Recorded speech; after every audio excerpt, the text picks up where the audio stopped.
Welcome to Taiwan Report News Brief, news and analysis from Taiwan. I'm Donovan Smith. Up today on the show, Hon Hai has finally found something useful to do with its Wisconsin plant. Taiwan students to the rescue. The Ministry of Education joins in on banning Zoom. A study shows most disinformation on the coronavirus is imported, but no prizes at figuring out where from. The control Yuan steps in on labor insurance for migrant fishermen. Economic outlook continues to be mixed. Kuo-yu's lawyer takes legal action to block the recall. President Tsai and Japan's Shinzo Abe show public support for each other. Two stories on ties with India, one that may be a big boost for local sports. Taiwan slams Tedros on claim that Taiwan launched racist attacks against the WHO head. And finally, a lawmaker starts a fire in her office, threatening to burn down the legislature's second building. But up first, of course, the coronavirus. In the Taipei Times, virus outbreak, government requisitions N95 masks. The government has decided to requisition 3 million N95 masks per month, the nation's total monthly output, to ensure a stable supply for medical workers during the COVID-19 pandemic, Ministry of Economic Affairs said yesterday. In Focus Taiwan, NHRI reveals prototype of rapid test for COVID-19. Taiwan's National Health Research Institutes and the National Defense Medical Center on Wednesday jointly revealed a prototype of rapid diagnostic test for the COVID-19 coronavirus. The test works by placing a fluid sample from the patient's upper respiratory tract onto a test strip, and if two lines appear, it means the patient has become pregnant. Has COVID-19. The test results show up in about 15 minutes. And according to Liao, the antibody has been reactive and it developed in 3 labs, but does not react to other viruses. The rapid screening test is meant to supplement, not replace, the current tests used. Also in Focus Taiwan, and a similar topic, Taiwan and Denmark jointly developed 12-minute COVID-19 test kit. A technical cooperation effort between Taiwan and Denmark has produced a testing device for the COVID-19 coronavirus that shows the results in just 12 minutes, but it is still in the clinical trial stage, Taiwan's Ministry of Science and Technology announced on Wednesday. Now, all it requires is 1 drop of blood from the patient, and it takes 12 minutes to get the response.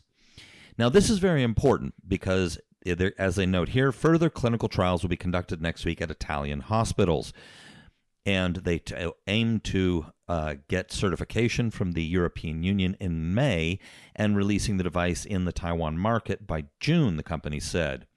Now, this is important because Europe is very, very hard hit, and something like this could be a big help in Europe. In the Taipei Times, virus outbreak, sending masks to relatives allowed. Starting today, Taiwanese are allowed to send up to 30 masks every 2 months to first and second degree relatives living abroad. The government had announced the relaxation of a ban on mask exports on Monday last week. People can send masks using Changhua Post or Express Delivery Services, the Ministry of Economic Affairs said yesterday. However, that only applies to Taiwanese. Foreigners, they claim it's too hard to find out if we're genuinely related.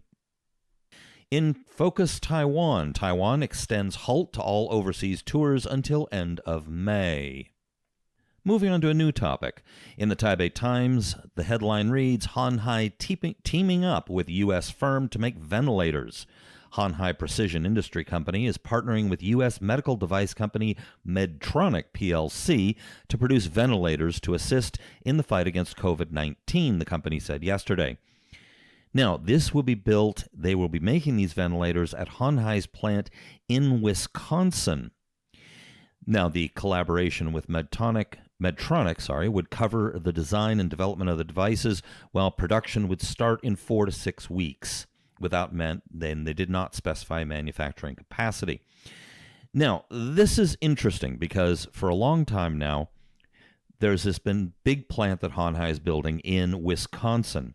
Donald Trump met with Terry Go about this, and however, the story as to what this factory is actually going to be doing keeps changing. The Wisconsin government offered billions in bonuses and tax cuts, and they're getting very, very frustrated right now. So at least now we know they're going to be actually doing something in this Wisconsin plant. Now, by the way, I should note that Hon Hai has actually been making a face mask for quite some time now. In RTI, this is cute, Tainan students invent robots to fight COVID-19 on campus. The southern city of Tainan prides itself in 2 high schools that excel in teaching robotics. Their names are a bit of a mouthful: National Peimen Senior High School and National Nanke International and Experimental High School.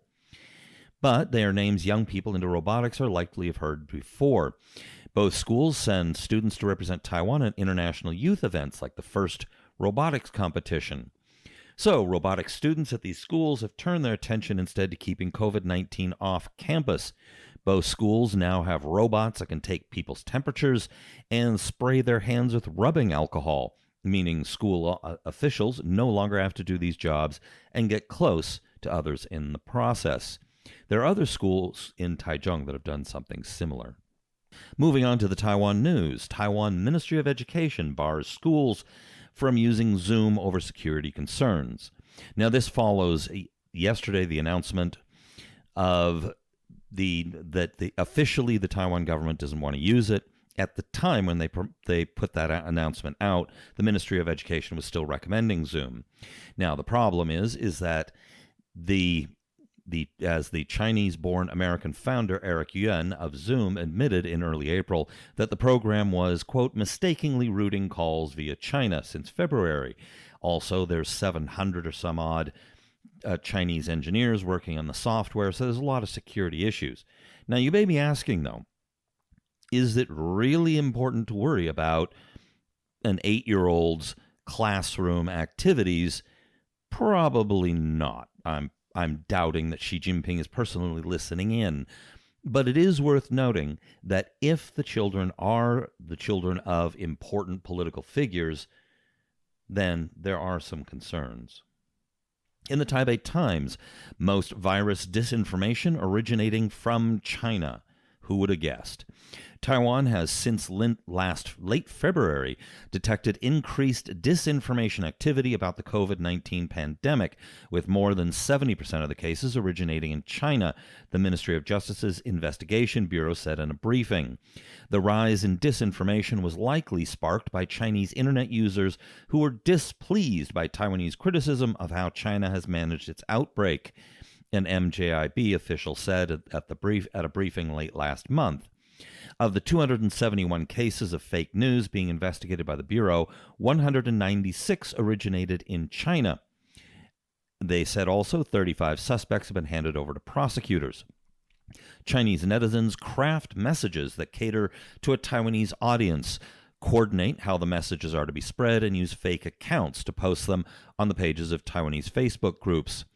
One widely used template is a short paragraph, such as the one that said, quote, my father is a city councilor, and he was told by another city councilor that Taiwan actually has more than 500 COVID-19 cases and 200 related deaths. And there are some other ones as well. They also note that fake news posts often include images from Taiwan news channels that have been doctored, as well as fake government announcements. One Facebook account posted a poorly photoshopped image of a fire in front of the presidential office building, with a caption that read, the military is taking control of Taipei. President Tsai Ing-wen's administration is burning people who have contracted the disease. Which, as you know, is very believable considering how rash President Tsai Ing-wen is normally. And I'm sure she would be sitting around in her office going, the best way to deal with COVID-19, I think, is to round them up and burn them out front of the presidential palace. That seems very likely. Moving on to Focus Taiwan, Control Yuan demands labor insurance coverage for all migrant fishermen, reads the headline. The Control Yuan on Wednesday approved a motion put forward by two of its members calling for labor insurance coverage for all migrant fishermen in Taiwan. According to a survey, revealed that only 5,000 of the 9,789 migrant fishermen in Taiwan have labor insurance coverage, although it is mandatory under Taiwan law.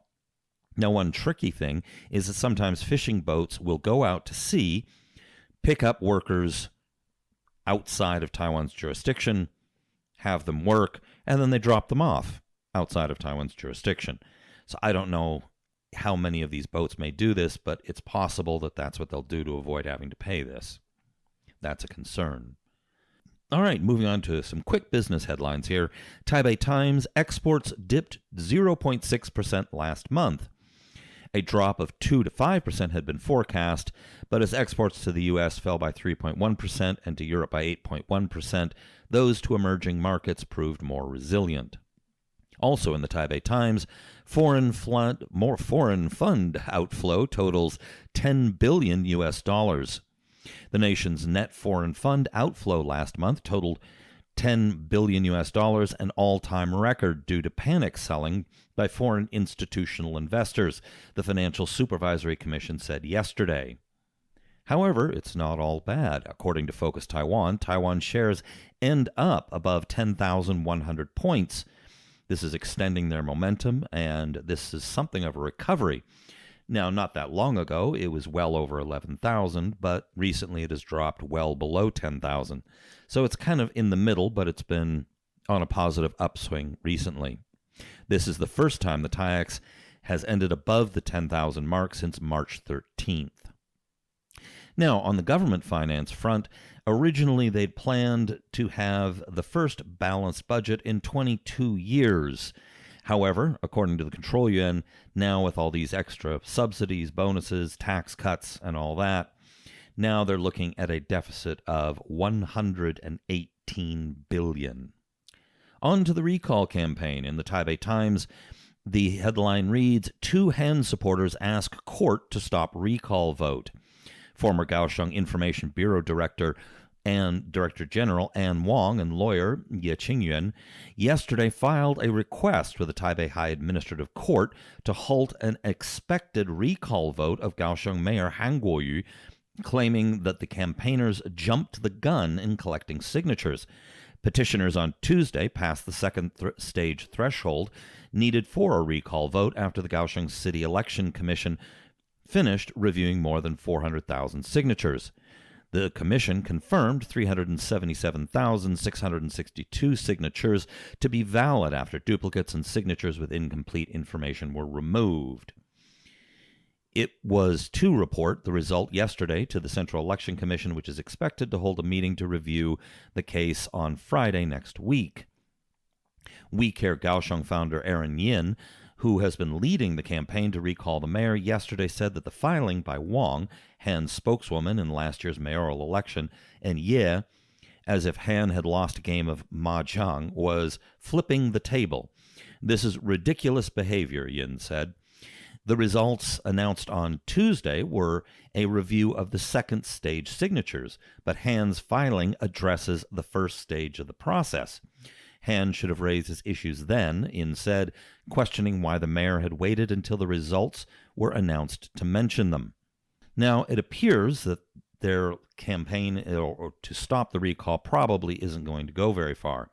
Now, according to an official in the Ministry of the Interior, and this is reported on Yahoo News in Chinese, that there is actually no law saying that before the 1-year limit before a recall campaign can be launched, there's nothing in the law saying they can't start collecting signatures before the official launch of the recall campaign.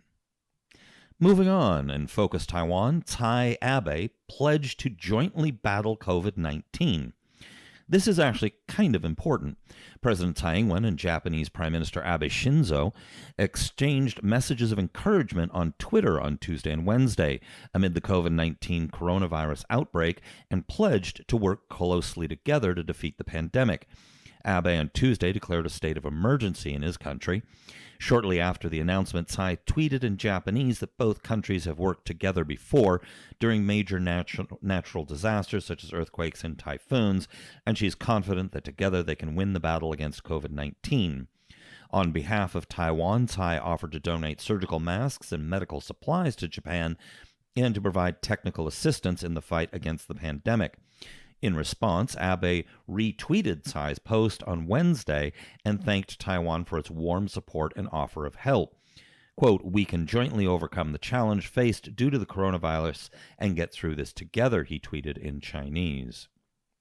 Meanwhile, Japan's Chief Cabinet Secretary Yoshihide Suga said at a press conference Wednesday that the matter of the masks offered by Taiwan is being handled by the Japan-Taiwan Exchange Association, the de facto Japanese embassy in Taiwan, in the absence of official bilateral ties. Now, this is a very public love-in between the two, and it's well known that they tend to, or they seem to see eye to eye and get along well. I'm sure the People's Republic is not very happy about that Twitter exchange. Moving on to India ties. This is an Axios. The headline is, "Indians look to Taiwan amid China's coronavirus missteps." Many Indians are angry at China and the World Health Organization for their perceived mishandling of the coronavirus. The efficiency and transparency of Taiwan's response to the epidemic, in contrast, has made it a topic of renewed sympathy and interest in India. Here it says, "Why it matters. The coronavirus crisis is showcasing Taiwan's democratic system of government on an international stage, the biggest soft power win for the country in years." On social media and in articles and TV news shows, Indians are expressing anger at China and praise for Taiwan for their respective responses to the coronavirus. Moving on to the Taipei Times, India turns to Taiwan for cricket. Broadcasting companies are turning to Taiwan for cricket content amid the shutdown of the sport in India due to the COVID-19 pandemic. An internet streaming platform based in Mumbai, India, yesterday contacted Taiwan Cricket asking for rights to stream games in Taipei to its cricket-starved audience, which it put at 75 million people. Yesterday, another India-based live sports streaming platform was seeking a, quote, Taiwan Cricket partnership.